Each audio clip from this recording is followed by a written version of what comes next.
Hi, I'm Jim Blair with Night Owl Monitoring. Today I want to introduce you to the tank level monitor. We call it the TLM. Let's get inside the box and see what's in here. First you have the unit itself. Now this is made with a special plastic called Kynar. It's a sunlight resistant plastic, so it's going to last for decades sitting up on top of that storage tank. Next we have some paperwork. This is just the certificate of compliance. That's just for lawyers. Last we have this little bag of goodies. Let's see what's in here. We have a little magnet. We'll save that for later. And we have an adapter. It's got this adhesive on it with the paper you peel off. And then we've got a couple of seals. And that's what comes in the box. This unit actually uses radar to detect the liquid level in your tank. And it's actually designed for what's called a non-invasive installation method. It works on plastic and fiberglass tanks. It won't work on a metal tank. But for the non-invasive installation, you simply screw the adapter on, peel the paper off the adhesive, and stick it to the top of the tank. And it'll shoot right through the roof of the tank. However, there's a problem. For those of you who are installing these on water tanks, and that's probably most of you, you're going to have a problem if you use the non-invasive installation method. The problem is that humidity builds up inside the storage tank, especially when it gets warm, and little water droplets are going to form on the lid of the tank, right underneath the sensor. And that's going to mess with your data. So those of you who are installing these for water storage tanks, you're going to have to cut a hole in the tank. We call that the invasive method. Now, there's two ways you could do it. You could simply cut a hole in the tank that's the same size as this. You still get to stick this on top. Or you can actually install a bulkhead, because this is a 2-inch male thread. It'll fit right inside your 2-inch bulkhead. Now in a minute, we're going to go outside and install this on a storage tank so you can see how that's done. But first, I want to show you how to wake this system up. It's been asleep ever since it left the factory. And this is where we finally get to use our little magnet. See this little logo right here? It says Techelec. It's embossed into the lid. Just set your magnet on top of that for 6 seconds. 1, 2, 3, 4, 5, 6. Take that off. Now if you lose that magnet, any magnet will do. Now the system's going to start searching for a cell phone signal, and it's going to give you some beeps to tell you it's looking.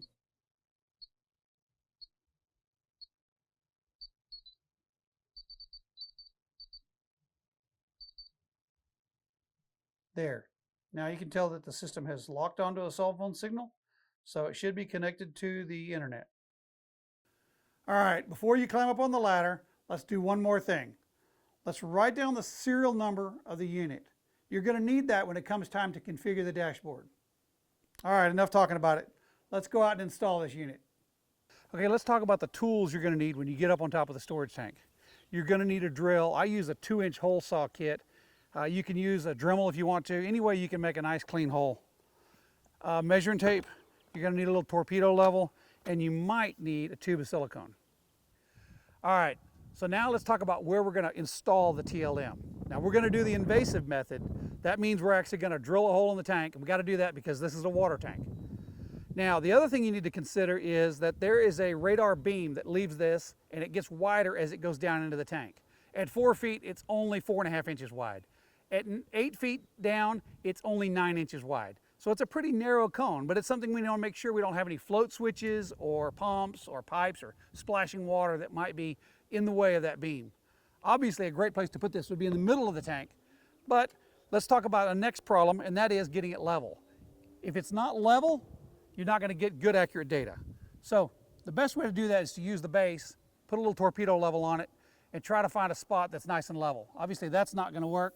If we move over here, oh, we can find a spot that's level. If we get it in the right spot, that's pretty close. So that's a great spot to put it. The other thing we want to consider is that you don't want to have any ponding water around this. If you did, you might get some bacteria into the tank that you don't want to get in there. So we really want to seal that up. If the only place you can put it has ability to hold water, ponding water, that's what your tube of silicone is for. Just put you a bead right around the edges of that, seal it up so that you don't allow any surface water to get in. Okay, now it's time to cut the hole. And you and I both know that when you cut that hole, little filings are going to fall down into that tank. And those little plastic filings are going to get in your booster pump, they're going to get in the check valve, and they're going to cause problems down the road. So do your customer a favor and don't let those filings get into the water. Now, if you do happen to let them fall in there, you can just use a pool net or something like that to fish them out. But I'll show you the trick about how you can never spill them in the first place. The thing to use is a cardboard box. Put that underneath where you're going to drill your hole.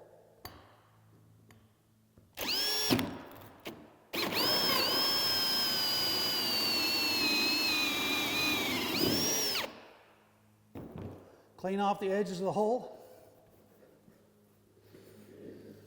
And all the little filings are saved in your cardboard box.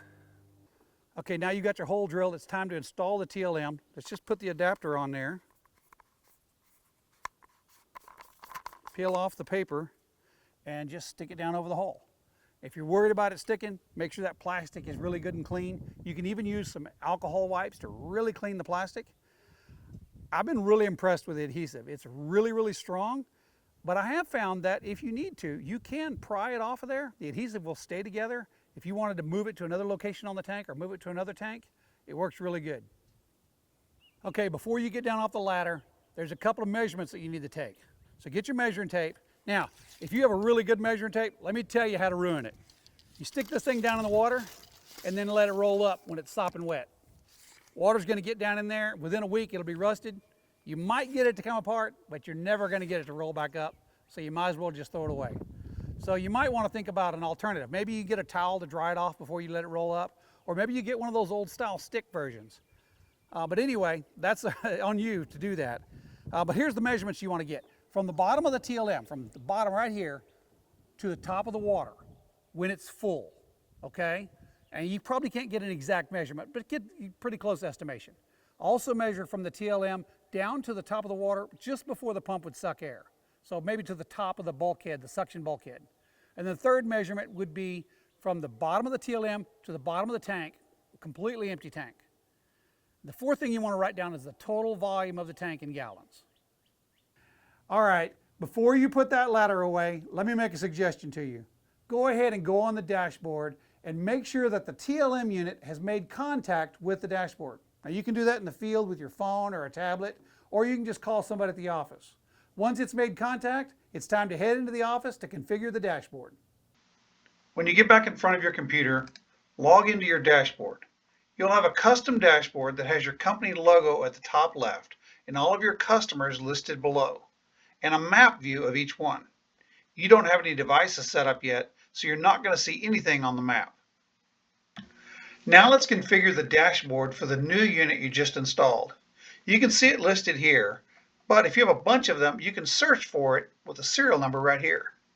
Now click on the device that you want to set up, and it'll bring up the dashboard. The first thing we need to do is the site setup. Click on the gear icon here in the top right corner, and this brings up some information that we can put in about our customer. So let's put in our customer name and a unit name, like this might be tank number 11. Some notes, maybe this system is behind the barn. For latitude and longitude, you really got to follow the example that I have here for you. It's got to be in degrees, not degrees, minutes, and seconds. And if you're here in the States, you're going to be using negative numbers here on the longitude. For system type, this is a TLM unit, so we usually put that in there. Make sure you hit save down at the bottom. That'll save that information. Over on the far right, this is where you put in the information that we gathered when we measured the tank. So I had 12 inches from the sensor to full, and I had 86 inches on number 2 and 92 inches to the bottom of the tank. And there was a 2,500 gallon tank, and I hit save on that. Last thing is to set up your alarms. So you can get a high alarm, a low level alarm, maybe 20%, a low level of 10%, and you can enable whichever ones you want and then hit save. If you want to set up automatic reports, go to the report setup right here and click on the gear icon. Now you can put in the email address that you want this sent to. You can choose a weekly or monthly report or both. Name it what you want to name it, hit save. And now if you want to trigger it also, you can click on a button right there and it'll go ahead and trigger the report so you can see what it's going to look like. The next thing you need to do is to set up who gets the alarms. So click on that left arrow there at the top left of the screen to go back to the dashboard. Scroll down to the bottom of the alarm section and click on the gear icon. You'll see the email distribution list here and the text message. So if you want to put in a new email, just click on the plus button there, put in an email address and hit add. You want to put in a phone number, just put in the numbers.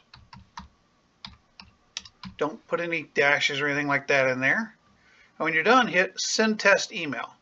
Now make sure that you have acknowledged all alarms before you do that. Send test email, and it'll populate up here so that you can see that it sent that, created that alarm, and that alarm is going to stay there for up to 30 days. Now you need to go in and clear that alarm. We'll show you how to do that here in a little bit. Now let's set up any other users that you want to have access to all of the devices that you install. This would not be your customer, but instead would be a coworker or anyone else that needs to see all of your devices. Click on users up here in the top left section and you'll see that you're already there. But if you need to add Cindy, your scheduler, to this, let's use this other users, the one that's under the admin section. You can see yourself there, but click on the plus button right here.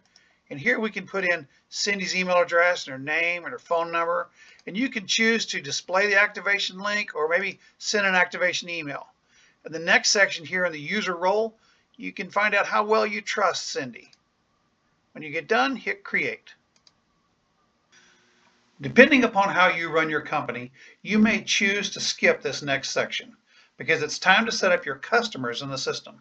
Go over here under admin on the far left and choose customers. You can see I've already got a customer in there. Hit the little plus button, put in all your information. When you're done, hit add customer. I'm going to show you what this looks like. That's the kind of information we need. Make sure you hit save customer. Now that you have your customer set up, you need to assign the TLM device to your customer. Click on devices over here at the far left, and you're going to then need to click on this little door with the right arrow up here in the top right. Click on that, and then you can go in and choose your customer and find your device and click assign. Now you need to go back and set up users for your customer. This is how you send them a link to activate their account. Go back to the home section over here and then go scroll down and click on customers. Find your customer and go to the far right and go to the go to button. This gives you a view of what your homeowner will actually see. Now if you go over here to the far left side, go down to the admin section, click on users. You can actually hit plus here and you can add your customer information in here. This works just like before when you were adding Cindy in there. You can send her an activation email, and this is where you can give them the role that you want. Maybe you want to give them read-only access, and you can hit create. And you can set up as many of these as you want, but also once your customer gets that email and they activate their account, they can go in and set up the users that they want in there as well. Now you're done setting up the dashboard for this device, but you need to remember that you're viewing this through your customer's site. To go back to your site, you need to click on this little button right here. See it says current customer right there? Click on that button. Now you're back on yours. If you go to home, you'll see it listed here. And it's got a green little dot there. Also, now that we put in the GPS coordinates, we've got it showing up on our map. Now, this button is orange. And if everything is great, it's going to be green.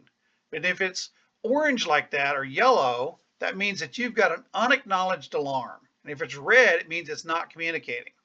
So we've got an unacknowledged alarm. And if you'll remember, we created that unacknowledged alarm when we sent that test email. So let's go down and let's acknowledge that alarm and let's clear it. And now when we go back home, it's green like it should be. The TLM unit will take measurements every hour and will send that data to the dashboard every 6 hours. So check back in a few hours to see what information you've recorded. One last thing. There's a battery in here and it's going to last probably about 4 years. At some point in your career, you're going to have to replace the battery, and I want to show you how to do it. There are 5 screws right here on top. It takes a small Phillips head screwdriver to take those off. Set that aside. Then you've got your battery right here. Just unplug it. Pull the battery out, put your new battery in, plug it back in. Now, when you're putting your lid back on, you want to make sure that this little logo lines up with the magnet right there. Because there's one of any 5 positions you can put it on. That's how you replace the battery. Should take you less than 3 minutes, maybe 5 minutes if you're hanging off a ladder on top of a storage tank. And now you know how to install and configure the TLM, one of the great products brought to you by Night Owl Monitoring. If you have any questions or ways that we can support your business, please let us know.